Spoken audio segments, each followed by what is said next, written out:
Hi children, welcome to my channel. I'm Cikgu Zack. This video is meant for the Year 5 students. We are going to learn our textbook English Plus 1 and we are going to continue our lesson on Unit 3 Language Focus Superlative Adjectives.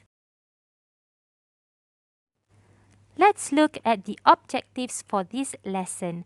By the end of the lesson, you should be able to talk about people, places and objects using superlative adjectives by answering the questions, and then write sentences using superlative adjectives to describe people, places and objects correctly without any help.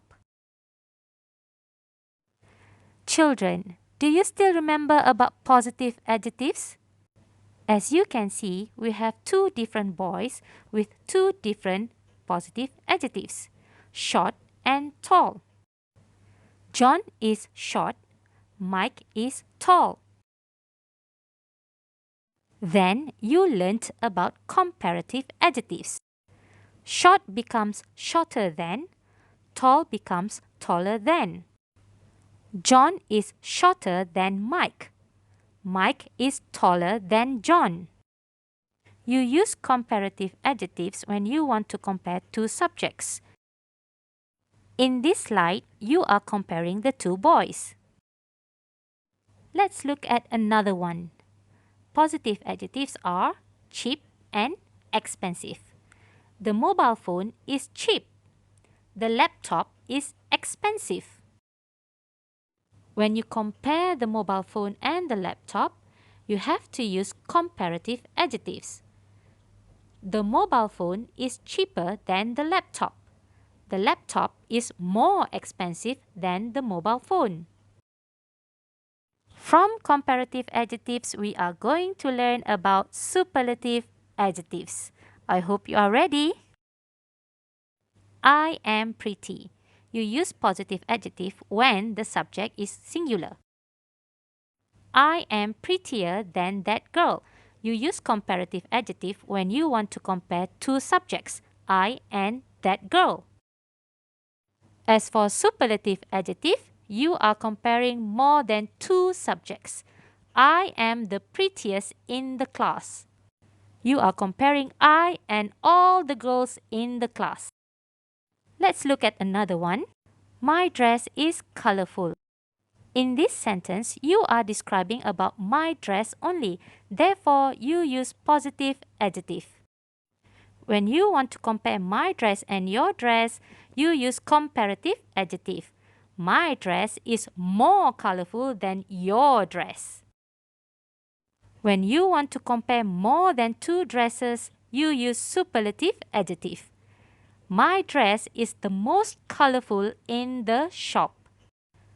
Of course, the shop sells a lot of dresses. I hope you have understood what is superlative adjective. Now, let's do an activity together. Let's read and find.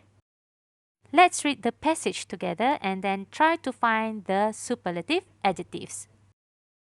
The blobfish isn't the most beautiful fish on the planet, and it isn't the most common.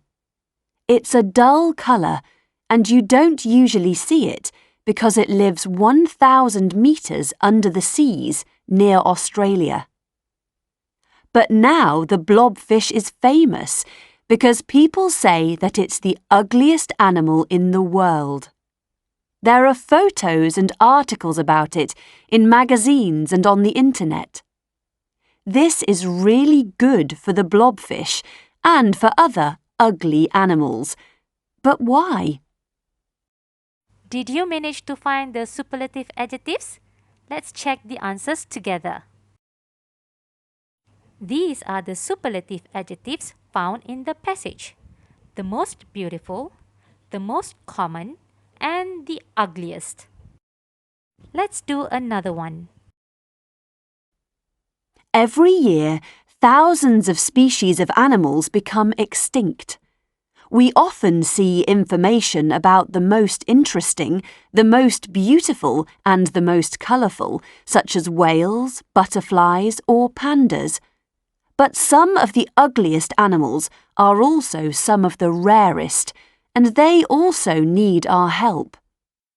On lists of the world's ugliest animals, the blobfish is often number 1, but there are other fantastic creatures on the lists. For example, the monkey with the biggest nose, the proboscis monkey, and the frog with the weirdest face, the purple frog. Are they really ugly?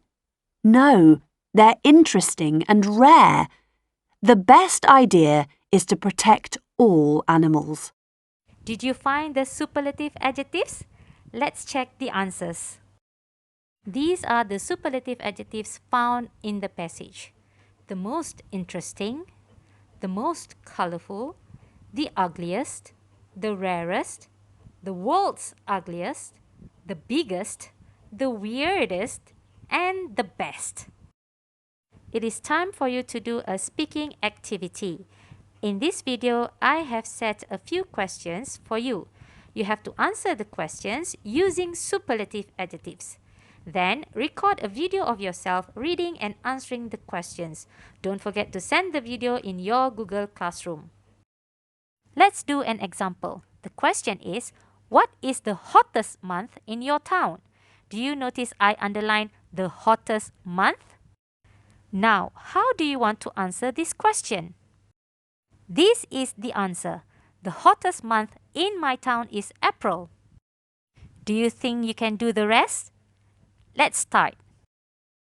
Don't forget to pause the video if you want to copy the questions. Question 1. What is the best place in your town? Question 2. Who is the most handsome actor in your country? Question 3. Who is the best cook in your house? Question 4. What is your most favorite film? And the last question, question 5. Where is the most interesting place to go in your town? Alright children, we have come to the end of our lesson. Thank you for joining my lesson. Please answer all the questions in the Google form I have prepared for you and don't forget to click submit. That's all for today. Goodbye. Stay safe and stay at home.